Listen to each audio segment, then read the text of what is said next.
നമസ്തേ. സനാതനധർമ്മമാർഗത്തിലെ ഹിന്ദുധർമ്മമാർഗത്തിലെ എല്ലാവർക്കും പ്രണാമം. ഞാൻ കുടവട്ടൂർ വാമനൻ നമ്പൂതിരി, കൊട്ടാരക്കര. എല്ലാ ബുധനാഴ്ചയും നടത്തി വരാറുള്ള സനാതനധർമ്മ ആചാരചിന്തകൾ അതിൻ്റെ 156 ഭാഗത്തിലേക്ക് ഏവർക്കും സ്വാഗതം. ഐതരേയോപനിഷത്താണ് നമ്മൾ കഴിഞ്ഞ ദിവസം തുടങ്ങി വെച്ചത്. അതിലെ 1-ാം മന്ത്രം നമ്മൾ പറഞ്ഞു. അതിൽ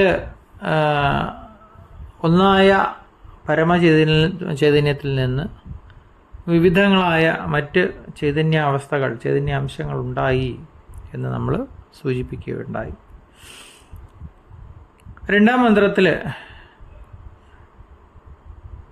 ആത്മഭാവം 4 പിരിയുന്നതായിട്ട്, അല്ലെങ്കിൽ 4 ലോകങ്ങൾ ആത്മാവിനാൽ സൃഷ്ടിക്കപ്പെടുന്നതായിട്ട് പറയുന്നു. അംബസ്, ഭൂമി, മരീചി, ജലം എന്നിങ്ങനെയുള്ള 4 ലോകങ്ങൾ. അംബസ് സ്വർഗത്തിനും മീതെയാണ് എന്നാണ് പറയുന്നത്. അതിന് സ്വർഗമാണ് ആശ്രയമായിട്ടിരിക്കുന്നത്. സ്വർഗത്തിനും ഭൂമിക്കും ഇടയിലുള്ള സ്ഥലത്തെയാണ് മരീചികൾ എന്ന് പറയുന്നത്. മരം എന്നത് ഭൂമിയാണ്. ഏറ്റവും താഴെയുള്ളത് എന്താണോ അവ അപ്പ് ആകുന്നു.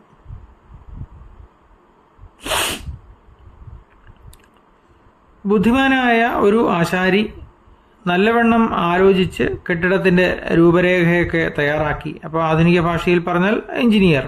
കാരണം പണ്ട് കാലത്ത് ആശാരിമാരായിരുന്നു ഈ കെട്ടിടത്തിൻ്റെ രൂപരേഖയൊക്കെ തയ്യാറാക്കിയിരുന്നത്, കണക്കന്മാരായിരുന്നു. ഇന്നിപ്പോൾ ആ സ്ഥാനത്ത് എഞ്ചിനീയർമാർ കടന്നു വന്നു, കണക്കന്മാർ വേറെയായിട്ടും മാറി. അപ്പോൾ ഏതായാലും ഒരു എഞ്ചിനീയർ നല്ലവണ്ണം ആലോചിച്ച് കെട്ടിടത്തിൻ്റെ രൂപരേഖയൊക്കെ തയ്യാറാക്കുന്നു. അങ്ങനെ തയ്യാറാക്കി കെട്ടിടം പണിയുന്നത് പോലെ ആത്മാവ് ലോകങ്ങളെ സൃഷ്ടിക്കണമെന്ന് ആലോചിച്ചുകൊണ്ട് 4 ലോകങ്ങളെ സൃഷ്ടിച്ചു. ഇപ്പം എഞ്ചിനീയർക്ക് അല്ലെങ്കിൽ ആശാരിക്ക് കെട്ടിടം പണിയുവാൻ മറ്റുപകരണങ്ങളുള്ളതുപോലെ ആത്മാവിന് മറ്റുപകരണങ്ങളൊന്നുമില്ല. ഇനി എന്ന് പറയുകയാണെങ്കിൽ, അതായത് വെള്ളം തന്നിൽ തന്നെ നുര, പത മുതലായവയെ ഉണ്ടാക്കുന്നത് പോലെ അവ്യാകൃതമായ ആത്മാവ് തന്നെ വ്യാകൃതങ്ങളായ നാമരൂപങ്ങളെ കൊണ്ട് ലോക സൃഷ്ടി ചെയ്യുന്നു എന്ന് വേണം കരുതാൻ. അതുമല്ലെങ്കിൽ ഒരു ഇന്ദ്രജാലക്കാരൻ തന്നെ പോലെ മറ്റൊരു പുരുഷനെ സൃഷ്ടിച്ച് ആകാശത്തിൽ പോകുന്നതായി കാണിക്കുന്നത് പോലെ മഹാമായാവിയായ ആത്മാവ് തന്നെ തന്നെ ജഗത്തിന്റെ രൂപത്തിൽ സൃഷ്ടിച്ചതായി കാണിക്കുന്നുവെന്ന് നമുക്ക് വേണമെങ്കിൽ വിചാരിക്കാം. ചിലരിതിനെ ഭൂതസൃഷ്ടിയായിട്ടും, അതായത് പഞ്ചഭൂതാദി ക്രമത്തിലുള്ള സൃഷ്ടി, മറ്റു ചിലർ ഇതിനെ കൽപ്പനാസൃഷ്ടിയായിട്ടുമൊക്കെ വിചാരിക്കുന്നുണ്ട്. ഇന്ദ്രിയ പ്രത്യക്ഷമായ നിലയിലുള്ള ലോകങ്ങളെപ്പറ്റി വിവരിച്ച് മനുഷ്യ മനസ്സിനെ ആകർഷിച്ച് പിന്നീട് അവയുടെ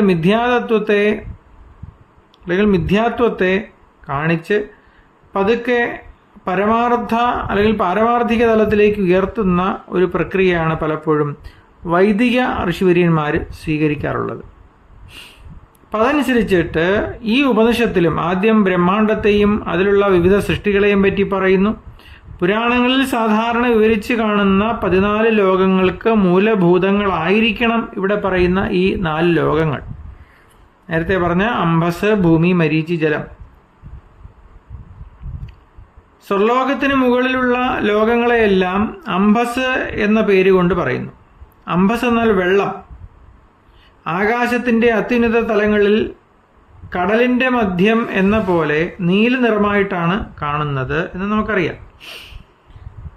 ഭൂമിക്ക് മീതെയുള്ള ആകാശമാകുന്ന മരീചി എന്ന ലോകം ഒന്നു തന്നെയാണെങ്കിലും അതിന് അനേകം സ്ഥാനഭേദങ്ങളുള്ളതിനാലാണ് മരീചികൾ എന്ന് ബഹുവചനം പ്രയോഗിച്ചിരിക്കുന്നത് എന്ന് നമുക്ക് മനസ്സിലാക്കാൻ സാധിക്കും.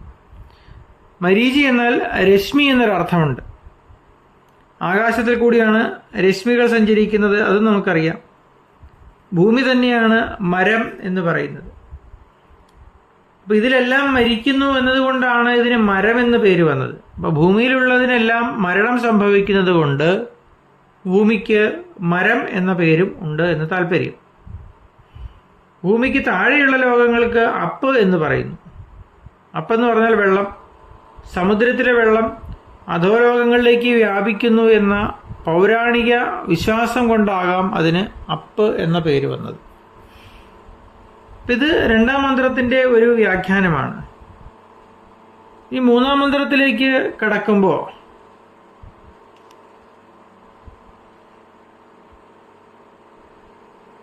അമ്പസ് മുതലായ ലോകങ്ങളെ സൃഷ്ടിച്ച് ഈശ്വരൻ അവ നശിച്ചു പോകാതിരിക്കാൻ ലോകപാലകന്മാരെയും സൃഷ്ടിച്ചു അല്ലെങ്കിൽ സൃഷ്ടിക്കണം എന്ന് വിചാരിക്കുന്നു. അതിനുവേണ്ടി ഒരു കുലാലൻ മൃത് പിണ്ഡമെടുത്ത് കുടത്തിൻ്റെ ആകൃതി ഉണ്ടാക്കുന്നത് പോലെ അദ്ദേഹം ജലത്തിൽ നിന്ന് ജലപ്രധാനമായിട്ടുള്ള പഞ്ചഭൂതങ്ങളിൽ നിന്ന് ഒരു പിണ്ഡമെടുത്ത് അവയവങ്ങൾ ചേർത്ത് പുരുഷാകാരത്തെ സൃഷ്ടിച്ചതായിട്ട് പറയുന്നു. മനുഷ്യ ദേഹത്തിൽ ജലാംശം അധികം കാണുന്നത് കൊണ്ട് ഇവിടെ ജലത്തെ പ്രധാനമായി പറഞ്ഞിരിക്കുകയാണ്. പുരുഷൻ എന്നതുകൊണ്ട് സമഷ്ടി രൂപരായ വിരാട് പുരുഷനെയാണ് ഉപനിഷത്ത് ഉദ്ദേശിക്കുന്നത്. സർവഗതമായതിനാൽ ജഗത്ത് മുഴുവൻ നിറഞ്ഞിരിക്കുന്നത് കൊണ്ട് പുരുഷൻ എന്ന നിർവചനം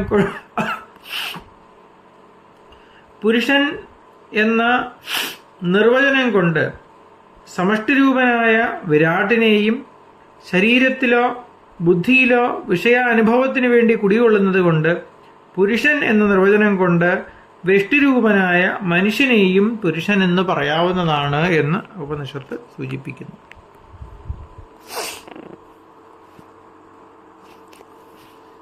തുടർന്ന് നാലാം മന്ത്രത്തിൽ പറയുന്നത്, അപ്പൊ ഇത്തരത്തിൽ ചിന്തിച്ചുകൊണ്ട് ഈശ്വരൻ അല്ലെങ്കിൽ പരമാത്മാവ് തപസ്സനുഷ്ഠിച്ചു.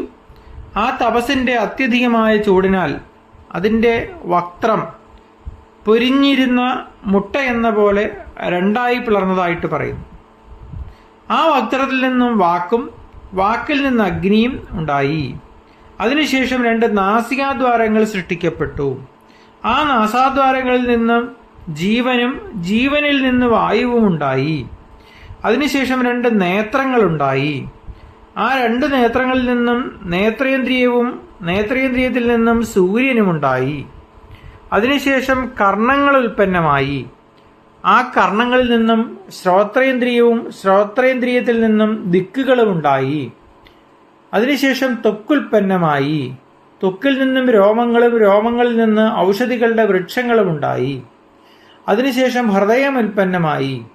ആ ഹൃദയത്തിൽ നിന്നും മനസ്സും മനസ്സിൽ നിന്ന് ചന്ദ്രനുമുണ്ടായി. അതിനുശേഷം നാഭി ഉൽപ്പന്നമായി. തുടർന്ന് നാഭിയിൽ നിന്നും അപാനനും അപാനിൽ നിന്നും മൃത്യുവും ഉൽപ്പന്നമായി. തുടർന്ന് ജനനേന്ദ്രിയമുണ്ടായി. ജനനേന്ദ്രിയത്തിൽ നിന്നും പിന്നീട് രേതസ്സും രേതസ്സിൽ നിന്ന് ജലവും ഉൽപ്പന്നമായി.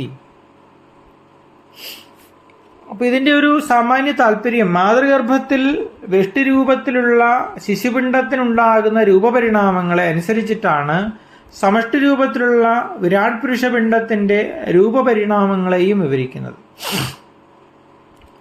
ഇവിടെ തപസ് ചെയ്തു എന്ന് നേരത്തെ സൂചിപ്പിച്ചത് ഈശ്വരന്റെ ജ്ഞാനത്തെ അല്ലെങ്കിൽ സങ്കല്പത്തെയാണ്.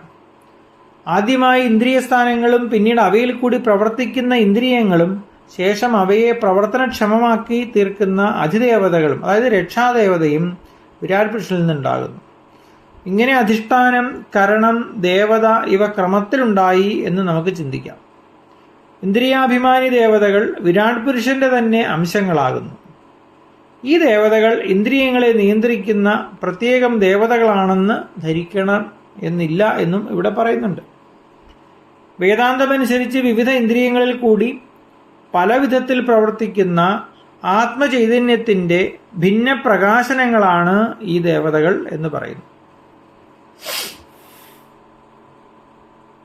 അപ്പൊ ഇത്രയും പറഞ്ഞുകൊണ്ട് 1-ാം ഖണ്ഡം സമാപിക്കുകയാണ് ചെയ്യുന്നത്. അപ്പൊ സൃഷ്ടിയുടെ ഒരു സാമാന്യമായ ഭാവം അവ നമ്മുടെ ശരീരവുമായി, ശരീരത്തിലെ ഓരോ അവയവങ്ങളുമായി എങ്ങനെ ബന്ധപ്പെട്ടിരിക്കുന്നു, സൃഷ്ടിയുടെ ക്രമം എങ്ങനെയാണ് എന്നുള്ള ഒരു സാമാന്യമായ അവബോധം നമുക്ക് ഈ ഉപനിഷത്തിലെ 2, 3, 4 മന്ത്രങ്ങളിൽ നിന്ന്, 1-ാം ഖണ്ഡത്തിലെ ഈ മന്ത്രങ്ങളിൽ നിന്ന് നമുക്ക് മനസ്സിലാക്കാൻ സാധിക്കും. ചുരുക്കത്തിൽ സൃഷ്ടിയുമായി ബന്ധപ്പെട്ട് ഒരു ആധികാരികത ഈ ഉപനിഷത്ത് ഉറപ്പിക്കുന്നുണ്ട്. ആധുനിക കാലഘട്ടത്തിൽ നിന്നുകൊണ്ട് പ്രാചീനമായ സൃഷ്ടിയും അവയുടെ പ്രത്യേകതകളെയും വിശകലനം ചെയ്ത് സ്വീകരിക്കേണ്ടതിനെ സ്വീകരിക്കാനുള്ള മാനസികാവസ്ഥയിൽ, അല്ലെങ്കിൽ അത്തരമൊരു അവസ്ഥയാണ് ഈ ഉപനിഷത്തിൽ നിന്ന് നമുക്ക് ഉണ്ടാകേണ്ടത്. അത്തരത്തിലുള്ള ഒരു മാനസികാവസ്ഥയിൽ നിന്നുകൊണ്ട് ചിന്താശക്തി കൊണ്ട് ഈ ഉപനിഷത്തിലെ ഓരോ വിവരണങ്ങളെയും കൂടുതൽ കൂടുതൽ പ്രകാശവത്താക്കാൻ നിങ്ങൾക്ക് സാധിക്കും, അല്ലെങ്കിൽ സാധിക്കട്ടെ. ഇത്രയും സൂചിപ്പിച്ചുകൊണ്ട് ഐതരേയ ഉപനിഷത്തിലെ 1-ാം ഖണ്ഡം അവസാനിക്കുകയാണ്. 2-ാം ഖണ്ഡം നമുക്ക് അടുത്ത ദിവസം ആരംഭിക്കാമെന്ന് പറഞ്ഞുകൊണ്ട് ഇന്നത്തെ പ്രഭാഷണം അവസാനിപ്പിക്കുന്നു. എൻ്റെ ഫോൺ നമ്പർ 94 47 30 62 73. നമസ്തേ.